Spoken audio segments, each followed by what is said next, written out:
If you know, you know. And if you don't, you don't.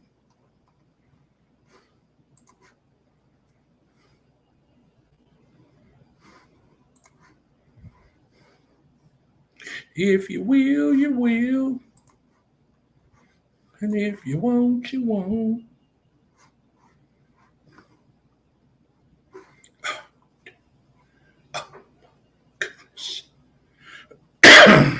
I did connect it, bitch.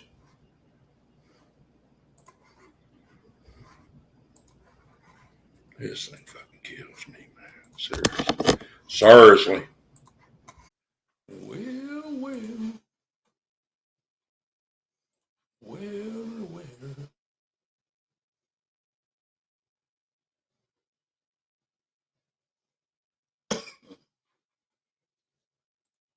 I don't know where I'm going,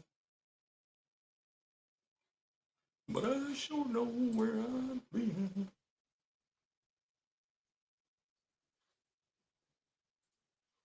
We're just waiting for people to get here. Should get back on hang around. Excuse me, excuse me, excuse me. So, we got 10 minutes. So we're going to hook it on up. Do-do-do-do-do-do-do. I don't want to put no polls. Let's go back to the dashboard. Here's what I want.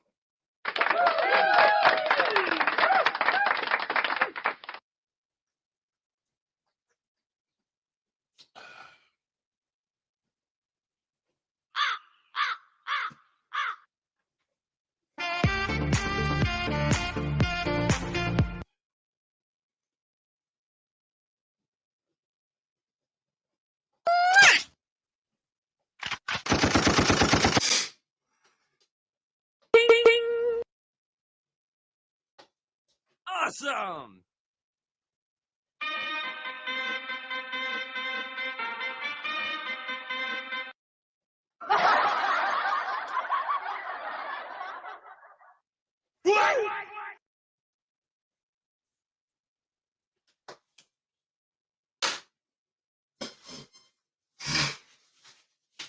We have shit to talk about. Yes, sir, we do.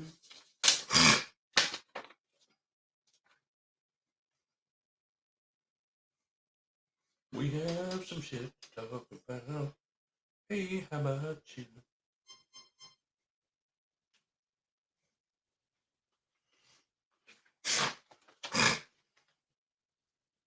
I don't know where I'm going,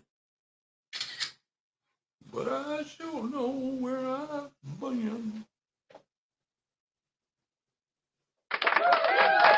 Thank you. Thank you very much.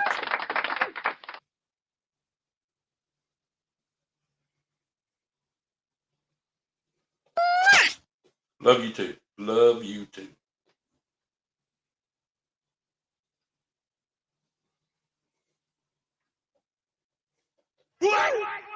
I don't know what.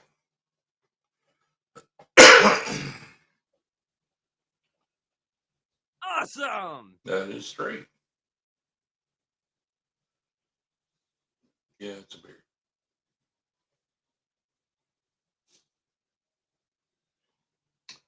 I am who I am. I am who I am. I don't try to be who I'm not.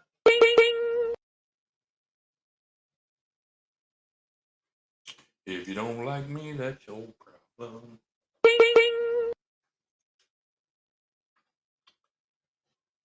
I got my kids outside working.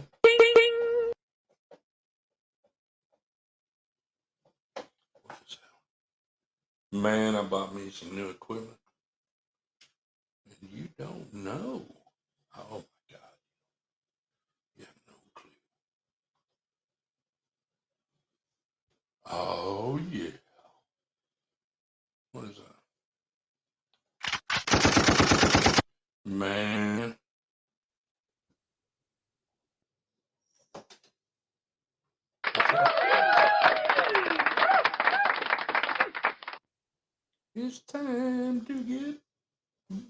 Rizzo, Rizzo.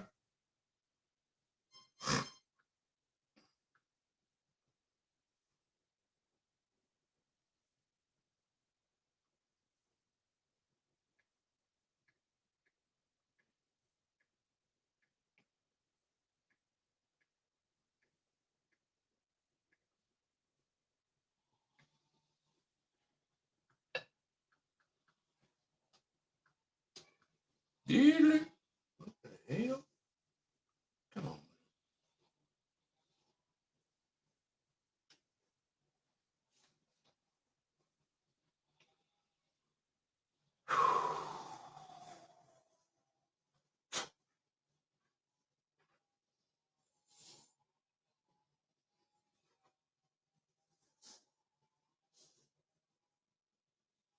We got 5 minutes.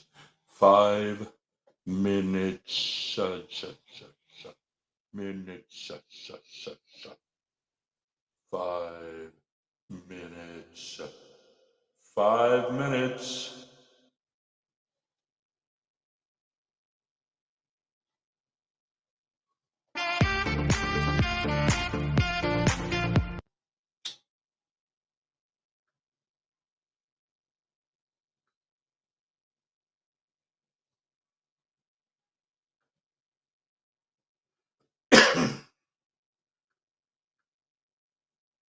This one time,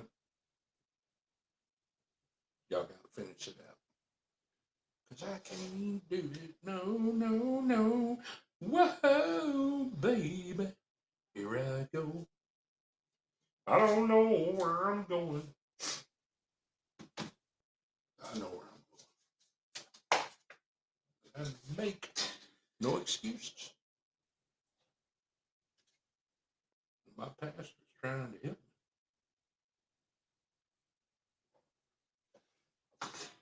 He really is. This is my female voice. Whoop-de-doo. This is my male voice. How do you like it? Lolly, lolly, lolly. That's my lolly voice. This is my voice.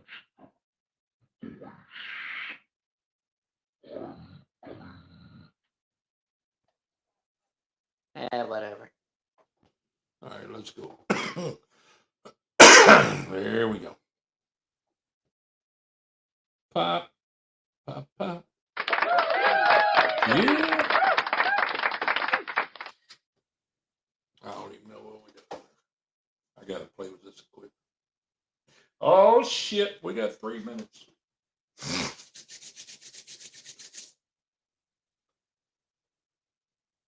Who's ready?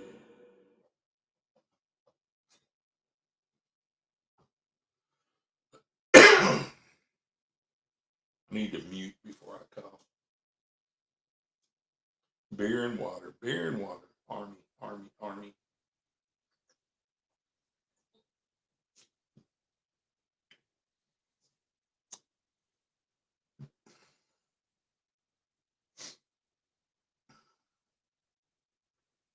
It's coming on along. Hey, hey.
Let's see.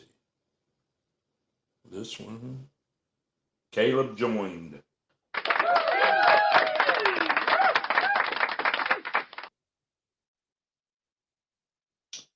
Caleb, our topics for tonight. Of course, May is Mental Health Awareness Month, so I'm going to touch on mental health awareness. I'm going to give a few statistics about the state, and then I'm also going to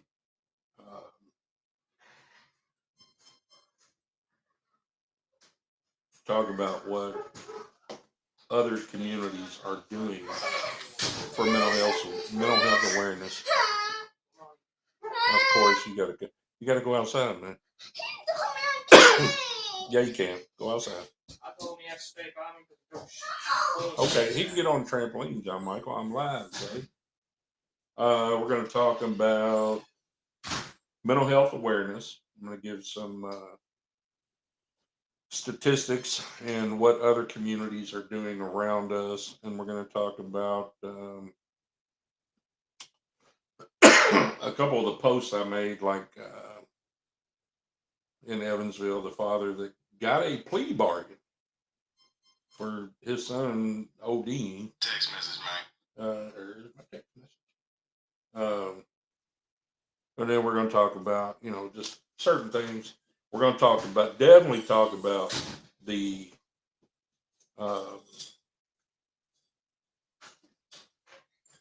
school board. I definitely want to talk about that. I want to tell, what we did when we went up there. Is your son watching? He better be watching. I'm talking to you, Caleb.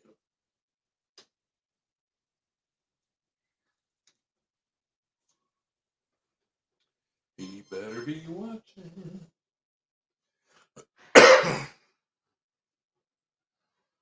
Oh, it's 6:02. All right. So let's get busy.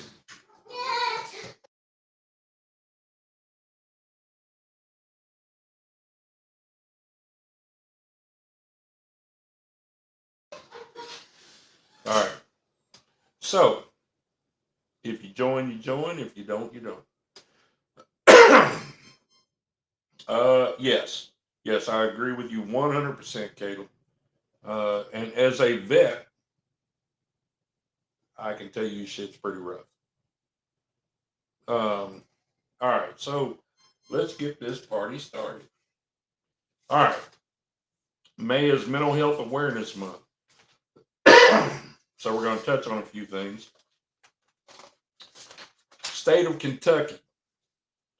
Over the last 5 years, Kentucky has the 5th highest average rate of depression at 22.84%.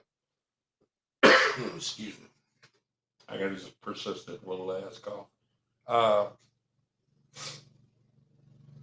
Kentucky was also found to have the 21st worst access to mental health care in the nation. Now, we can think about, oh, this state, this state, this state. So here's the states that rank above Kentucky. I'm going to give you the state, the depression percentage, the percentage of change, and the access rank. And the higher the rank, the worse it is. So we have Oregon as number one at 25.20%. The percentage of change was a positive 9.17% with an access rank to mental health services at 23.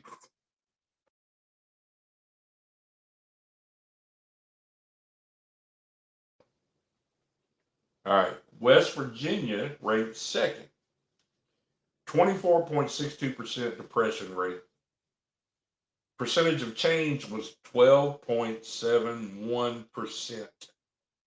The access rank for mental health services, 28. Maine ranked third,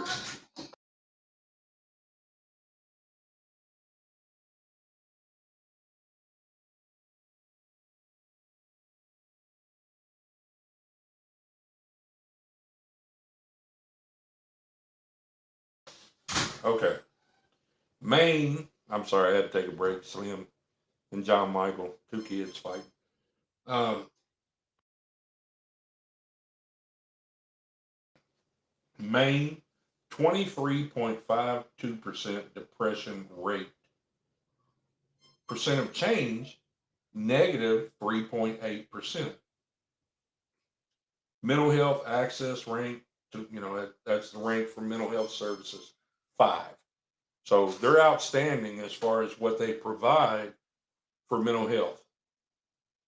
Now, number 4, Arkansas. Depression percentage, 23.2%. Percentage of change, 4.65%. Access rank, 34. That's horrible.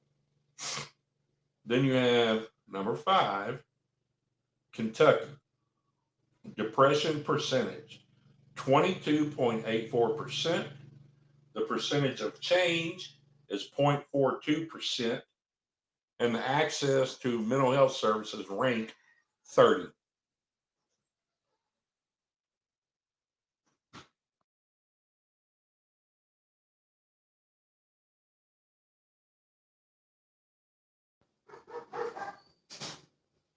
Um, and as I said, over the last 5 years, Kentucky has the 5th highest average rate of depression at, excuse me, 22.84%. Kentucky is also found to have the 21st worst access rate to mental health care in the nation. So, Kentucky, we got to do better. And that comes from our state legislators, which is Senator Robbie Mills, Representative Jonathan Dixon. Um, that's who we elect. That's who we put at the state house to represent us. And we have to demand more and hold them accountable. They can't, they're a small part of getting bills passed. But we have to know that they are fighting for us. If they're not, then we have to find people who are. Plain and simple.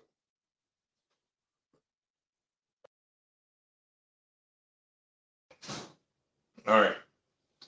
Um, this should be of no, this shouldn't surprise anybody on anything. Major factors in mental health. Okay, we have childhood abuse, trauma, or neglect, experiencing discrimination and stigma, including racism, social disadvantages, poverty or debt, unemployment or losing your job, homelessness or poor housing, drug and alcohol abuse,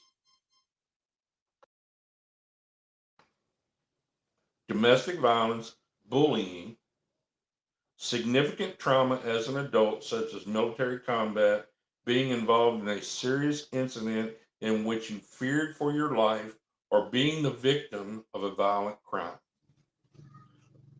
Now, unemployment or losing your job, I don't know. In today's society, man, everybody is hiring. So I kind of push that out to the side. People complain, well, I'm not getting off my ass for unless it's $30 an hour. I know I'm old school. I'm 53. I understand this. First job I had, I made $2.85 an hour. Look, I understand cost of living was a lot different. Things were cheaper and this and that. But one of the things that I've always taught my children, every one of them, is you can't go into a position expecting to be here. You have to start here and work your way up. I don't care if you like it. I don't care if you agree with it. That's just the way it is. You have options. You can go to college, which is not for everybody, or You can go to a technical school, get technical training, which in most situations, technical training, you get a job, you make damn good money, and you do not have all of the overhead costs that getting a college degree costs you. So, that's just how you can look at that. And that's your choice.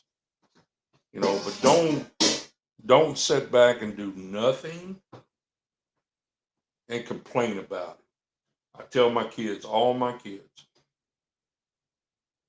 if you're not going to do anything to change the situation you're in, don't complain about it, because I don't want to hear it. If you're going to continue to allow shit happen the same way each and every day, don't complain, because you're allowing it to happen. Now, let's talk a little more about the mental health issues. All right. Madisonville, Kentucky. The Women's Club of Madisonville they put together a spring project that focuses on mental health awareness for the month of May. According to their officials, they partnered with, which has already taken place, so that's why I'm kind of using the terms that I'm using. They partnered with Mar Park to create a mental health awareness walk that focused on the National Suicide Hotline 988. The walk included a brochure that gave points of pause and rest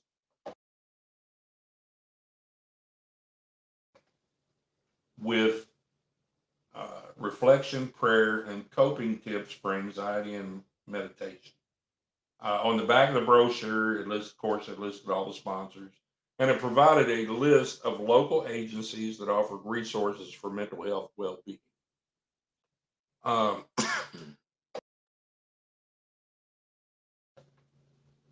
Guys, I'm sorry, I have this persistent damn cough. Let's see, in Evansville, Indiana, in Indiana, should I say, not Evansville. But in the state of Indiana, they passed a recent bill in the Indiana Senate that will significantly increase mental health services for Hoosiers. With funding coming from the bill, the 988 crisis hotline will turn into the 988 Crisis Response Center. Funding will offer anyone who calls the hotline free emotional support on a 24/7 basis. The funding will also help renovate mental health centers to a place that will provide individualized treatment.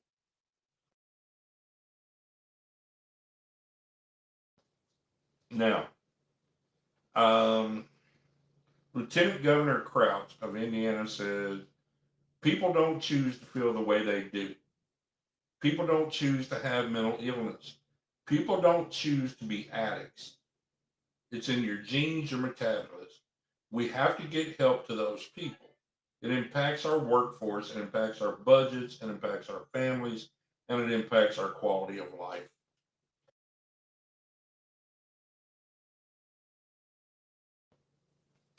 Now, Lieutenant Governor, yep, you understand it because you have dealt with it in your family. I've read more articles about it. So,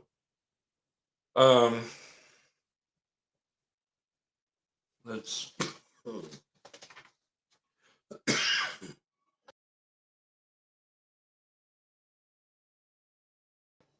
excuse me.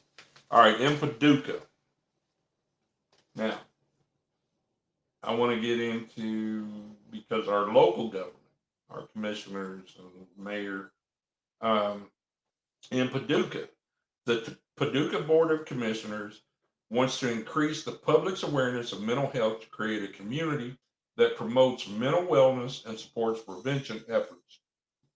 On Tuesday, Mayor George Bray issued a proclamation for May as Mental Health Awareness Month and urged citizens government agencies, and public and private institutions to increase awareness and understanding of mental illness, reduce stigma and discrimination, and promote appropriate and accessible services. Mayor George Bray said,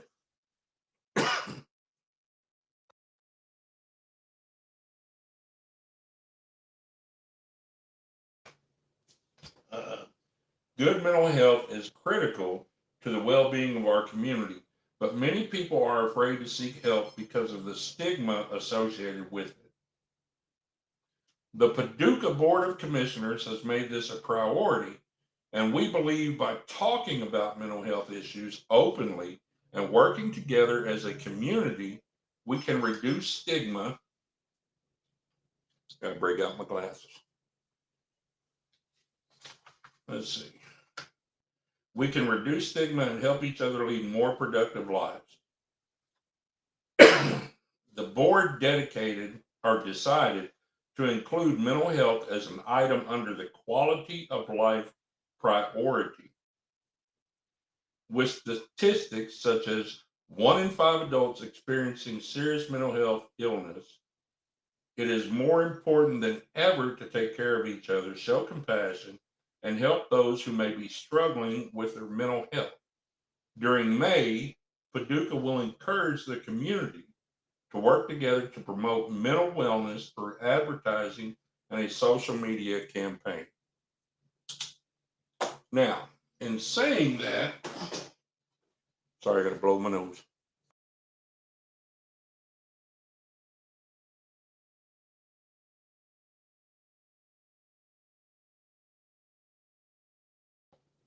Allergies killing me.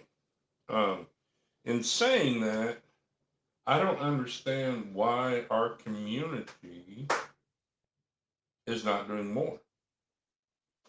We have, okay, like the Women's Club of Madisonville, we have a local organization that is based of women who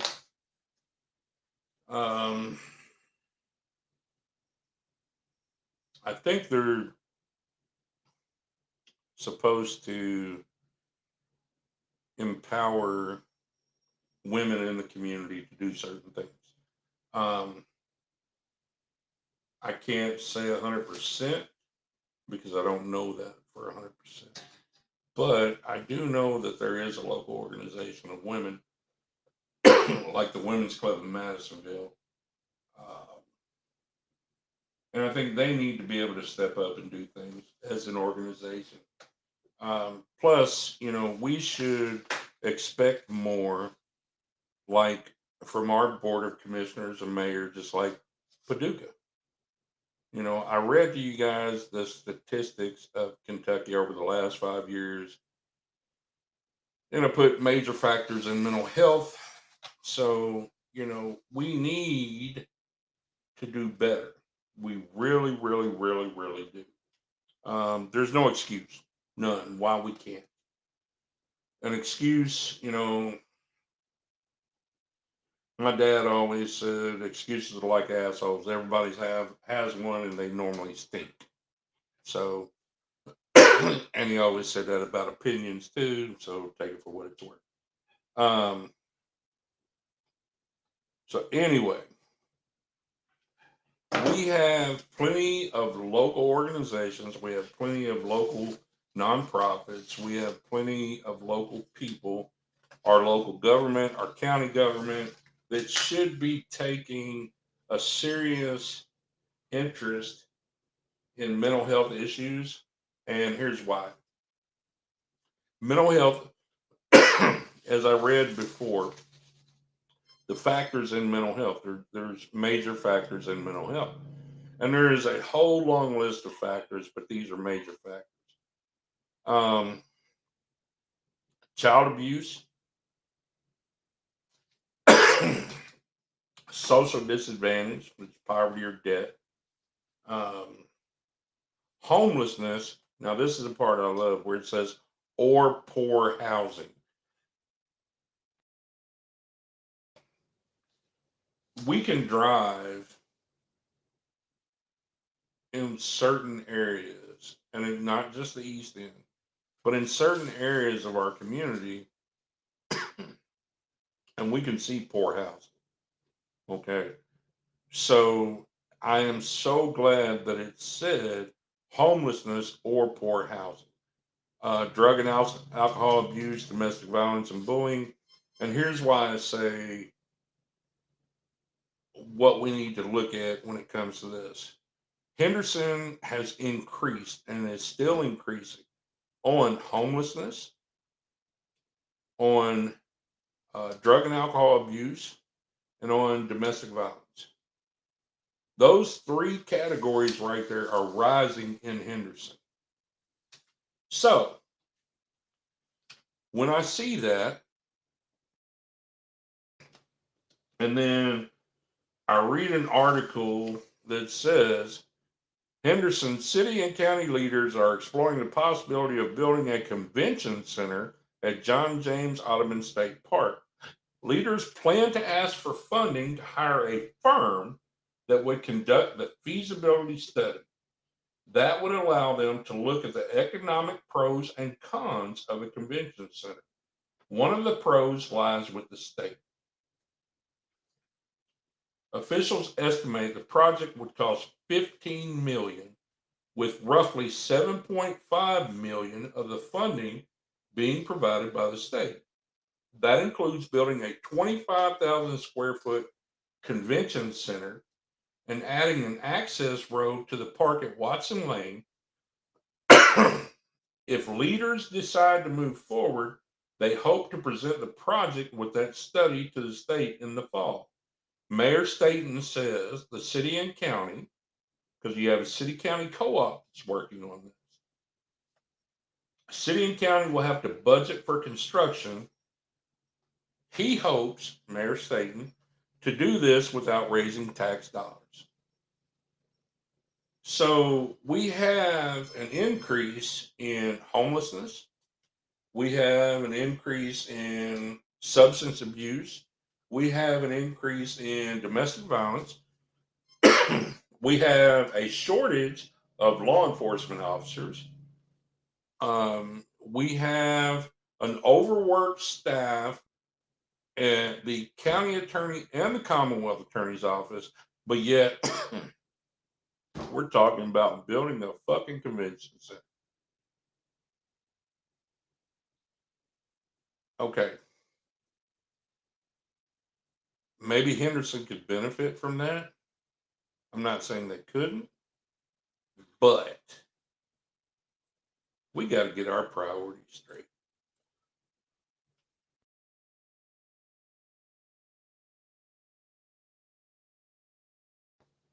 You know, we need to be able to provide for the homeless. We need to be able to provide for people with mental health issues. And we need to be able to fully staff and fund our law enforcement. Instead of worrying about building a damn convention center. My opinion only. You disagree with me, that's fine. Let's see. But the thing is, all these people demanding $30 an hour, but they ain't worth $7.25 in their work ethic, and they want to come in as president of the bank. I agree with you. 100% I agree with you on that. Excuse me. But getting back to, we have these issues that continuously increase, not just every year, but every month. And we have Henderson city and county leaders are exploring the possibility of building a convention center at John James Audubon State Park. Really? Really? I don't know what the hell to say, man. I don't. Henderson needs to grow. But how the hell are we going to grow if we don't even take care of the people in our community? Seriously. All right. So some of the things, let's see, let me go back to my list.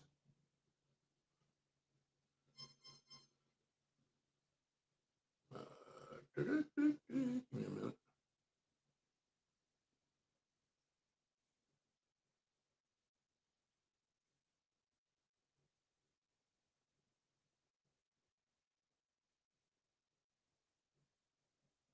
I'm sorry, bear with me a minute.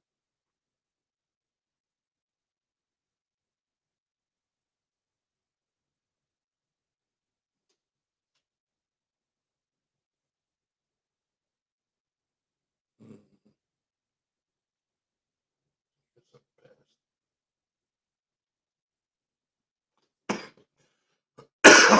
All right, here it is. We've provided statistics on mental health. We've discussed what surrounding communities are doing to address mental health. Now, I'm only showing one person online, Caleb. It's you. So I hope other people will watch this damn video because um, Caleb, we attended the school board meeting Monday. Caleb was there. Christy was there. Uh, I spoke in front of the school board and talk to them about the rise in bullying at North Middle School. So, if you are interested, and you should be as a parent, look, I'm never going to turn anybody away. You want to vent to me, you want me to stand up, I'm more than happy to do it. But as a parent, you have got to speak your voice. You have got to go to these things and you have got to explain to these people your issues, your complaints. I shouldn't say complaints because it's not a complaint, it's an issue. You have a legitimate issue that needs to be discussed. Now, I see a lot of people saying, um, well, I've told the counselors, or I've told the principal, or I've told it in the military. We had an open door policy. Now, we had a chain of command, and we had to follow that chain of command. However, that did not mean that, if a private or if a spec four corporal had an issue, they came to me, then they stopped at me. That's not what that meant. What it meant was that was their chain of command. They had to come to me.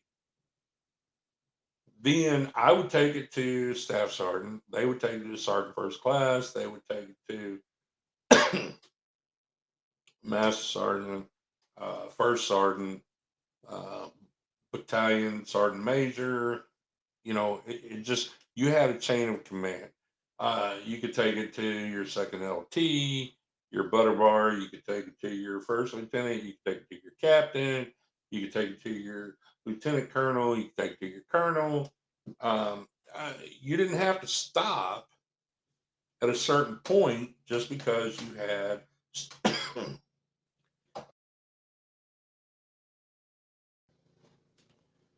just you had standard operating procedure that you had to follow. That was SOP. That was our operating procedure. Um, so you may take your legitimate concern to a counselor, to a SAMS person, to an SRO, guidance counselor, assistant principal, principal. But that doesn't mean you have to stop there. If you feel that nothing is being accomplished, then yeah, I will here in a second, Caleb. I will explain exactly what our organization does for domestic violence victims. Um, However, just like we attended this meeting on Monday night, and it was me, Caleb, and Christy, and we got there, and Christy got the agenda, what was being discussed, on the agenda, and a form to fill out for me to speak. And they allowed me 3 minutes, which I didn't even take 3 minutes. I hope that they actually listened to what I had to say, but I'm not 100% convinced that they did. I'm sorry, I'm just not.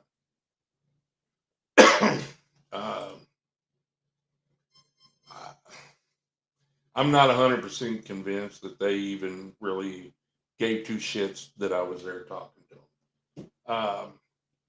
You can watch the video. I can provide you the link if you need to.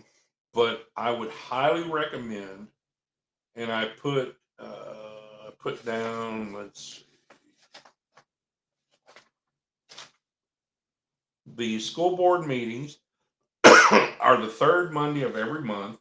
They may be rescheduled in the event of inclement weather or a holiday. They're at 6 p.m. and it says at the HCS Professional Development Center. Now, excuse me, damn. If you know where Thelma B is, it is on the back side of Thelma B. If you're on 6th Street, there's an actual door that leads into administration offices and this and that. So you go in there, and the room's going to be off to your left. It's open to the public. And like I said, you get a copy of the agenda along with the form to fill out.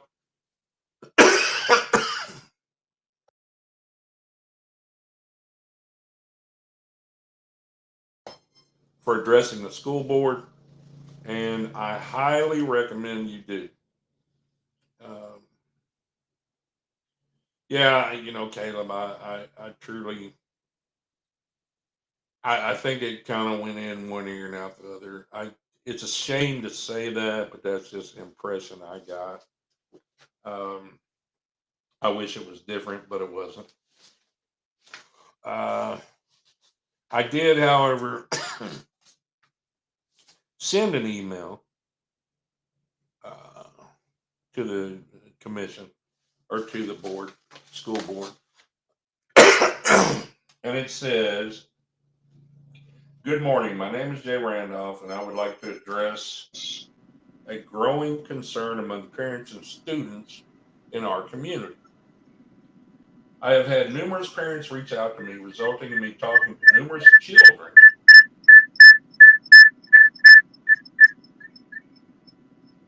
No clue what that is. Um,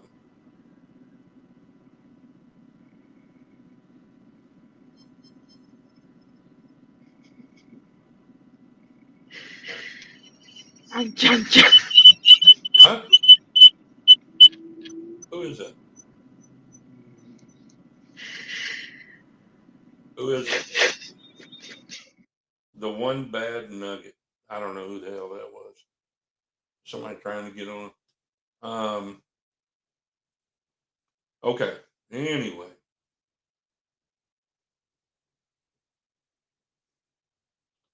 says I've had numerous parents reach out to me, resulting in me talking to numerous children about a predominant rise in little accountability and bullying at North Middle School. With the communication coming from many different parents and children, it is not something that can be written off as coincidental or outlandish. I have even talked to some parents recently where they feel it involves school staff, and after listening to these parents, I believe there is a cause for concern. I ask every parent and child why they don't relay these messages to the appropriate school authorities, and the answer is always the same. We do talk to the school and even the central office, but nothing is ever accomplished. These parents and children feel as if they are being ignored and their issues fall on deaf ears. They feel as if the school system, school staff, and community is failing them. Sorry, guys, these allergies are eating me up.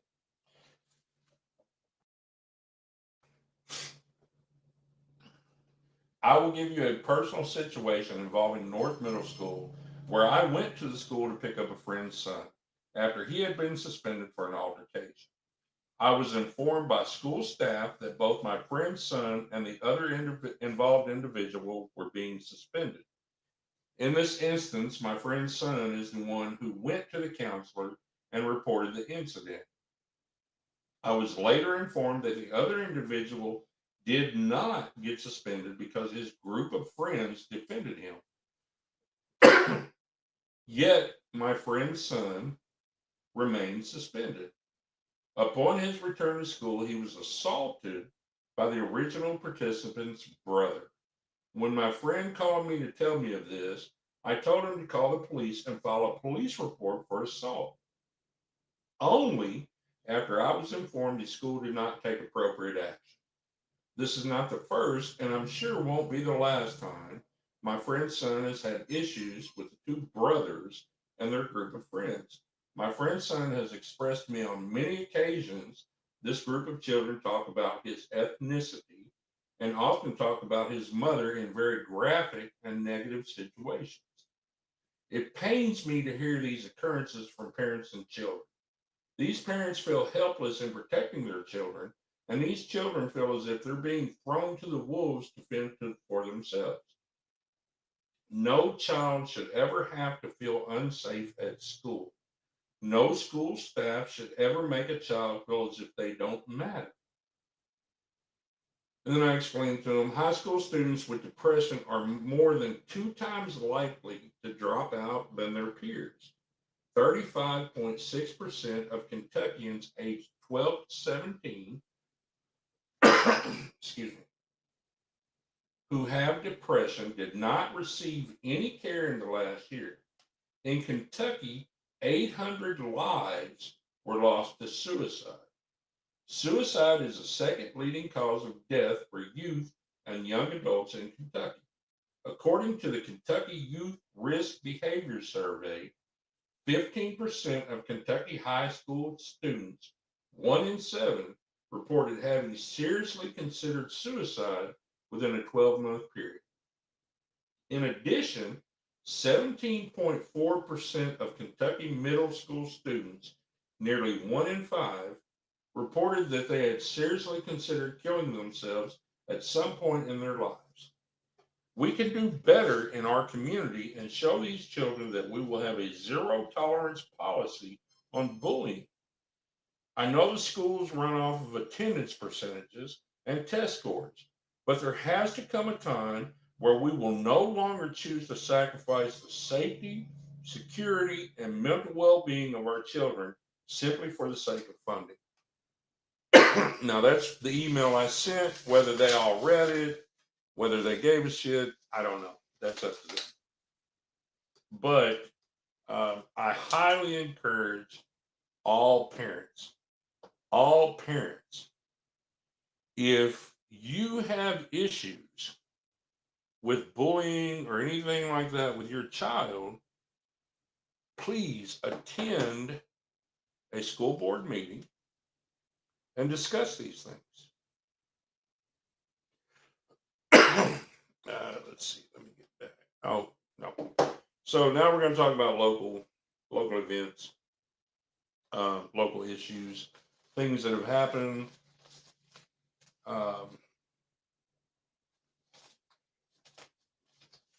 Give me 1 minute. I've got to go get my paper.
All right, I had to grab the paper. Some local things happening. I made a post the other day that talked about the shooting at the Holiday Motel and about an incident in Evansville. So, some people were confused. So, I went back and edited the post. And I want to say, in no way was I talking about our people, our city commissioners, or, well, I'm sorry, not city commissioners, our Commonwealth attorney, our county attorney, their offices, HPD, HCSO. Um, so here's those two things that I posted that someone got confused about. In Evansville, and we've talked about substance abuse being part of mental health issues, and we know we have a fentanyl issue um, worldwide that is directly affecting our county. So, Evansville, Indiana. Court records show an Evansville father reached a plea deal. The prosecutor offered him a plea deal. In a child neglect case, Kevin Moman was charged with neglect and maintaining a common nuisance. As we reported, now this is WFIE 14 News, as we reported just over a year ago, Moman's child was taken to the hospital unresponsible and had to be given Narcan. Police say the child overdosed on fentanyl. Moman was sentenced to 3 years in the drug abuse probation program and given 153 days credit for time served. So you almost kill your child and you get a hell of a plea bargain. They should have put Bill Markwell's name on that shit. Now, yeah, I did say Bill Markwell too. Now, the other part of that in Henderson, which I included this in it because I wanted to compare the two, the differences, because a lot of people, for one, it is hard for people or people don't understand that you have to be able to differentiate between saying the justice system doesn't work and saying, well, the police failed us, or the county attorney failed us, or the Commonwealth attorney failed us, or the judge failed us, because those are all part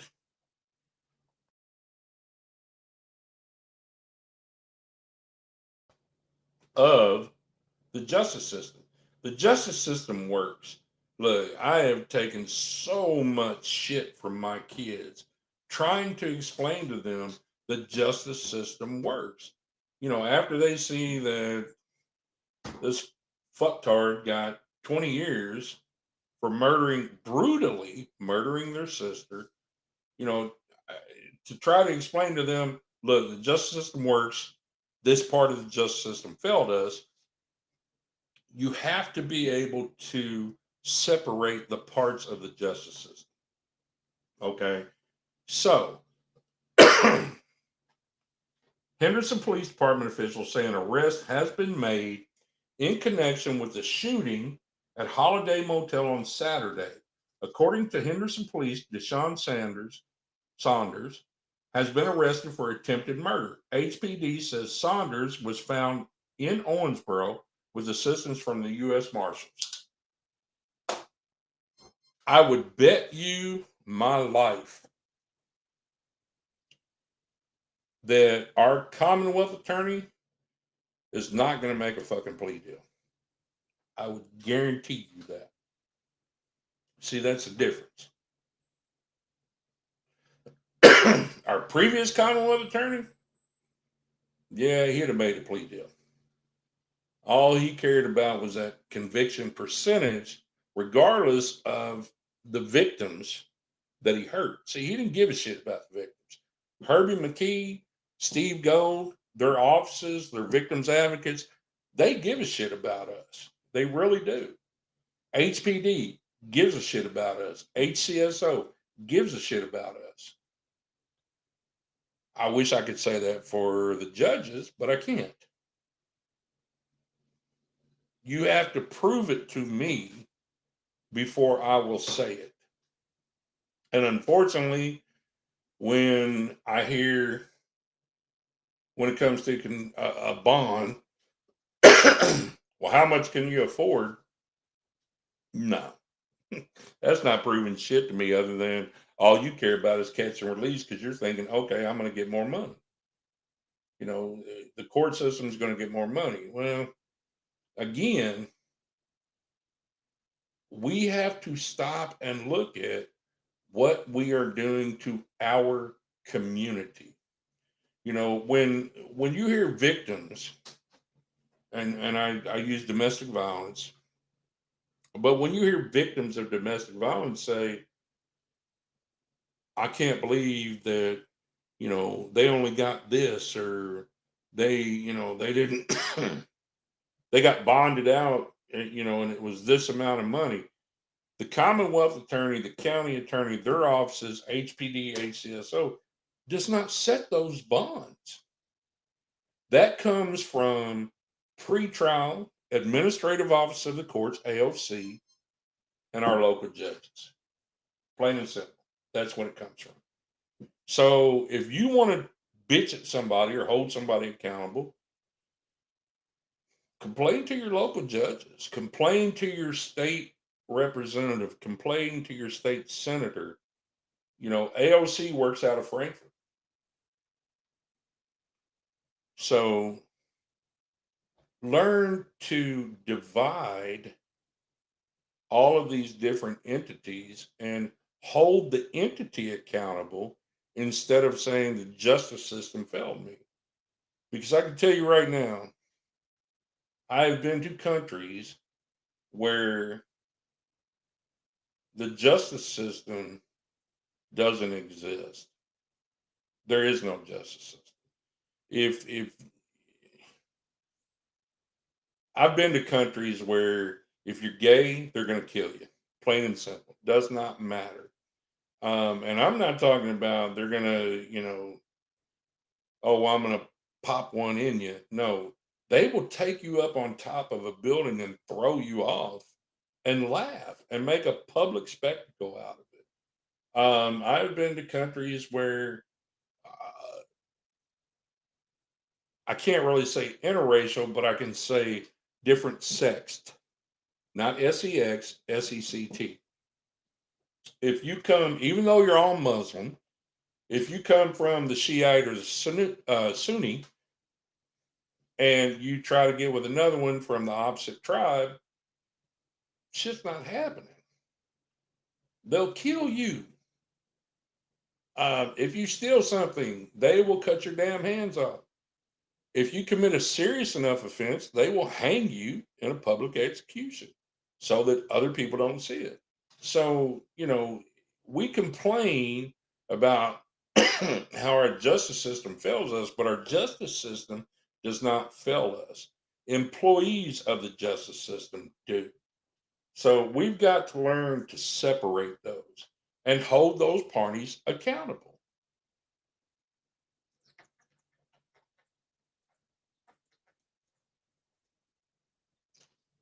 I'm sorry, I'm watching my boys out. Slim and John Michael out riding the mower, having fun. And again, Pastor, I'm sorry, but I drank.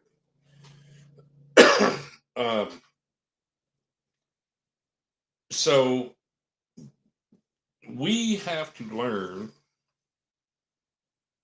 Here's the thing about it. We don't want to end up in I personally don't want to end up in a situation like where this guy in Evansville got a plea bargain for damn near killing his son. for a drug that has taken over our country and has made a serious impact, killing a lot of people, even people right here in Henderson that we know, that we deal with, that we grew up with. It's our sons, our brothers. You know, we have to make change. We do. We have to make a change.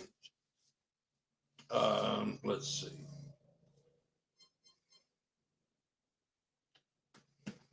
Now, one of the things I do want to talk about, one of the things today, I saw an article posted by the City of Henderson government, which was on the news website, saying, let's see, I don't want to lie to you, so let me look it up. I'm sure most of you are going to know. I posted it, and I was like, really? I just can't believe. Let's see. Here we go. It says, attention all boaters. So if you're a boater and you pay for a permit and you launch at the riverfront, this is in, this is you. This is affecting you. This weekend, we are welcoming the American Countess to downtown Henderson. While the boat docks have been placed at the downtown riverfront, you'll need to use Hayes boat ramp, which I'm sorry, Hayes is a joke. Hayes is an accident, like a serious lawsuit accident waiting to happen. You'll need to use Hayes boat ramp on Saturday, May the 20th, for all boats. The 2nd Street ramp will be closed to boaters due to Summerfest setup, and the 3rd Street ramp will be closed due to the riverboat. So,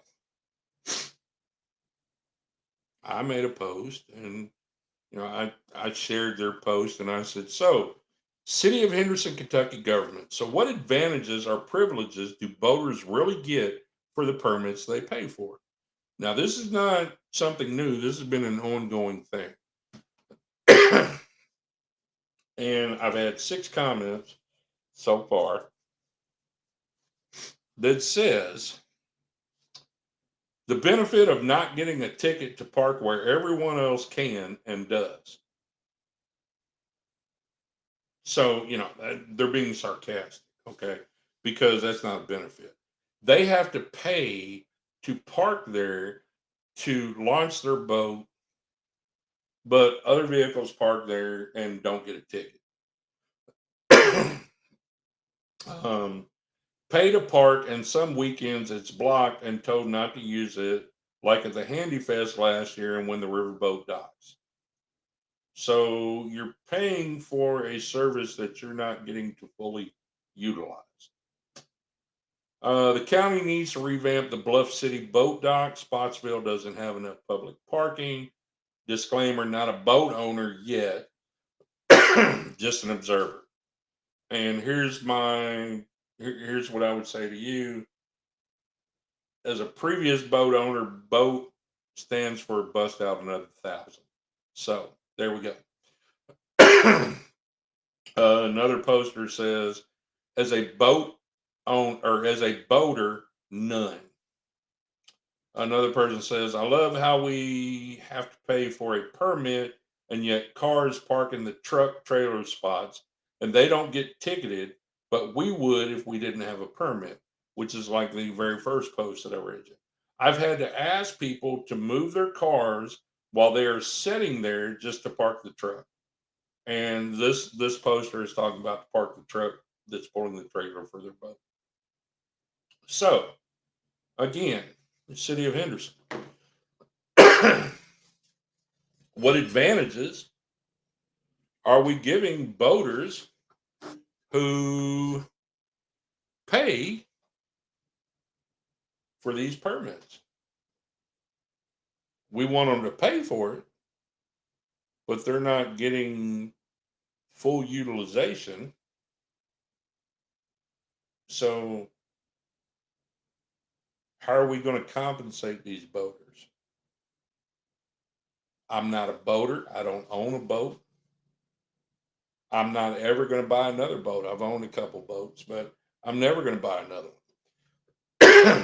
Well, I shouldn't say never, but I don't plan on buying another boat. Now,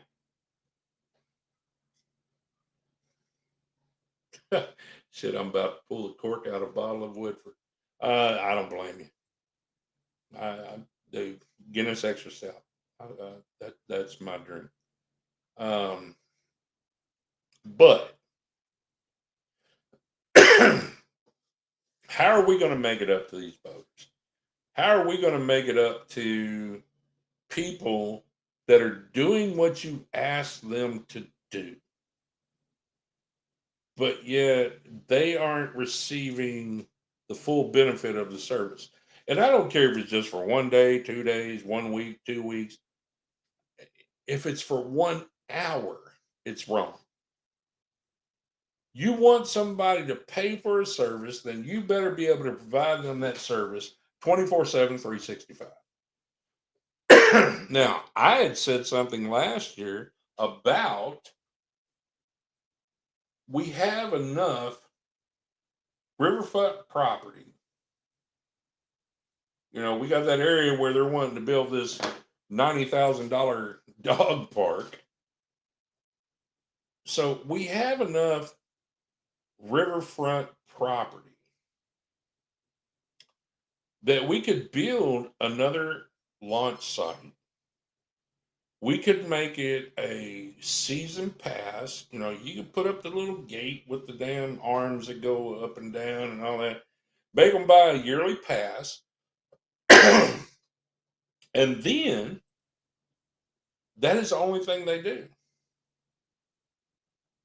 So, you know, we could do that. And the boaters that I have talked to said that they would be more than willing to pay extra on a permit if they did that.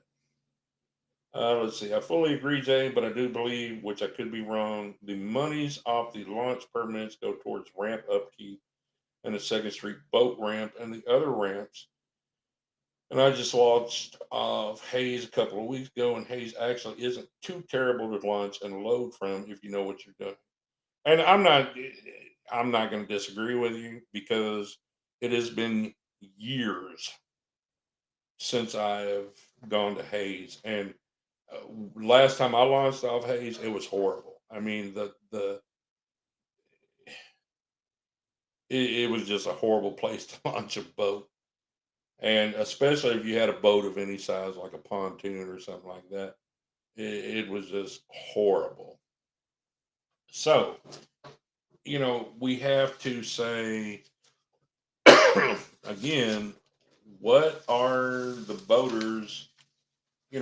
There's got to be an alternative solution for the boaters. We just have to. We have to do it. We have to give them an alternative solution. We're charging somebody for a service.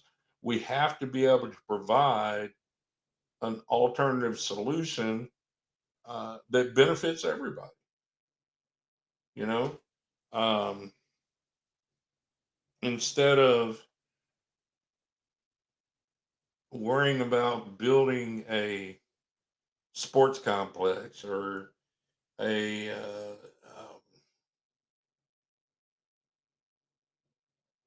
convention center, why don't we worry about taking care of the homeless situation? Why don't we worry about even as something as simple as providing a better launch area where it doesn't create so much conflict, where the city can actually make more money by charging an annual pass, uh, and you'd have to have it patrolled and this and that, or providing extra money to law enforcement to, give bonuses to hire people to do what everybody else around us is doing, so that our law enforcement, HPD and HCSO, doesn't feel like their work is going unappreciated. The county attorney and the Commonwealth attorney, their offices and their employees, doesn't feel that their work is going unappreciated. So, again, my opinion, your opinion may be totally different, and that's fine.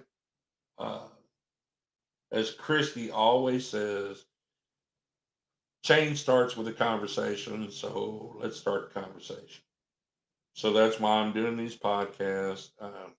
That's why I'm talking about certain things. And I was asked, let's see, the only thing I didn't care for that made it tougher was that they didn't have the plastic dock out yet. And I can't speak for big boats up to Buddy launches 18-foot all-wheeled John boat. However, I was asked earlier to explain about the organization and what it does as far as the Chloe Randolph organization. The Chloe Randolph organization has an office on 324 First Street, and a person can come in there, a victim can come in there, or family, or just anybody, even if you want to talk. You can come in there during normal operating business hours, and you can talk to Christy, and you can talk to the other representatives, and they will assist you on anything that you have or anything you need to know. I know, I think it was yesterday, and it may have been the day before. I'm not 100% sure. I was on the phone with someone that has a friend that's in a domestic situation that just wanted advice, on what should I do, how should I do this, and I gave her advice. I gave her, what I think you should do pertaining to your friend, and I'll leave that at that. I just gave her what advice that through um, online training and in person training, advice that for stuff that we've learned. Um, so you have an advocate 24/7, 365. Uh, that if you can't even make it in the office in person, call the numbers. There's after hours once they leave the offices. We have two after hours cell phones that the numbers are rerouted to those cell phones. Law enforcement has them, 911 has them. And if it's a situation where a representative needs to come out, law enforcement calls and they show up, they come out. Um, then we also have what is called Chloe's Closet, which is our resource center. And that resource center provides so much, and I'm talking clothes, personal hygiene items, shoes, babies' clothes, men and women's household items, and it's all free of charge. And one time when I was talking to somebody, it kind of really pissed me off, but I let it go. This person said, I asked this person, it was talking about, well, I have all this stuff at my house. And I said, all of that can be replaced. You know, you can come down to the advocacy center and you can get all of these items for free. Well, I don't want used stuff. This is my stuff. And I said, okay, just like I said to you, all of those items can be replaced. Your life cannot be replaced. And they was just very adamant because they had name brand this and designer this. And I said, everything we have isn't used. We have stores that donate brand new clothes to us, brand new shoes, brand new undergarments, brand new everything. And this person was still very adamant. No, no, I don't want nothing from y'all. So it's like, okay, whatever. You know, you have to know when to say, I'm done. And with that person, at that point, I had to say, I'm done. And I didn't have to say it to them, I had to say it to myself. So, everything there is free. You don't have to pay for anything. It's not only for domestic violence victims, it's open to anybody. If you have, if you're low income, if you have certain needs, you can't buy your child this or you can't buy this and you need this, come down to the resource center because it's all free. Now, there are limitations. You have to fill out a paperwork. You have to do this and that. And you only get to come so many times a month. And there's, you have to, there's a limit on how much stuff you can get and this and that. But come down. You know, my father has always said, and I know I say this to everybody, you are either part of the solution or part of the problem. And if you're part of the problem, get the hell out of my way because I don't need you. And the resource center was Christie's idea to be part of the solution, to be able to benefit people coming out of a domestic situation that usually leave with nothing but what's on their backs and to be able to offer it to them. And then she also said, no, we're going to make it open for everybody because it shouldn't just be for domestic violence victims because the community has so many people that are in need. So that's what it's for. 324 First Street, like I said, come down um, and you will be taken care of, believe me. Um, all right, I'm going to read a couple more comments and then we're going to wrap up for the night. So, the city has its priorities all screwed up trying to build stupid shit instead of using this money. They're wasting on dumb shit to build things that could actually generate revenue for the city to help expand this place. The city is so fucked. They won't let the city expand and bring certain things in and industries that could generate a shit ton of money. But the good old boys club won't let it expand. They want to keep it small and keep the money streaming to the same old pockets. I agree with you 100%. I do. I agree with you 100%. And it's like I've told my children, every single one of my kids, when you graduate, leave Henderson. Leave. Leave, and then if you decide you want to come back, come back. That's what I did. And thankfully for the military, I've been in numerous foreign countries. I've dealt with numerous foreigners,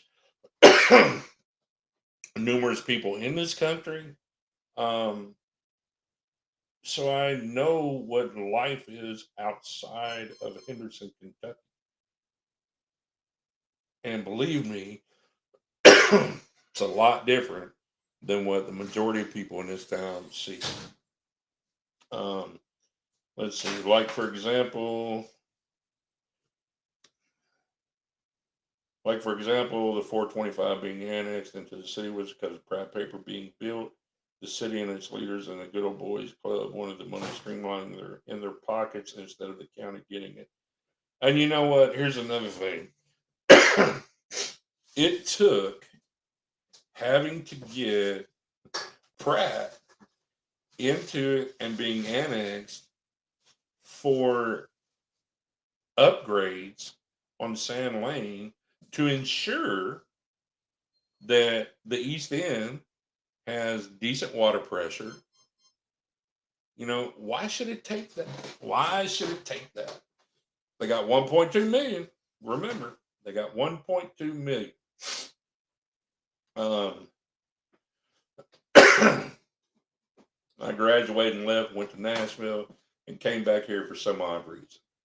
You know, everything happens for a reason. Did you want me? Oh, I'm sorry. My son's here watching. Um, everything happens for a reason. Everything. And I tell people all the time, I could have went anywhere in this world, but I came back here. Do I regret it sometimes? Hell yes, I do. But this is my community. This is my home. This is where I was born and where I plan to die. And, my thing now is to be able to make a change, whether I directly make it or not. If I can get people to talk, to engage each other in conversation, to question why things are happening in our community the way they are, and question the people that are in the positions of power to make these things happen. That's all that matters to me. That is all that matters to me. I don't need the power. I don't need the prestige. I don't need the exposure. I don't need, oh, well, Jay this and Jay that. I don't need that shit, man. I don't. But what I do need is for our community to succeed. That's what I need. So, saying that, I will let all of you go. I thank everyone that attended. And if you need anything, feel free to call me 270-454-1674 or reach out to me. And I will get back in touch with you. Thank you.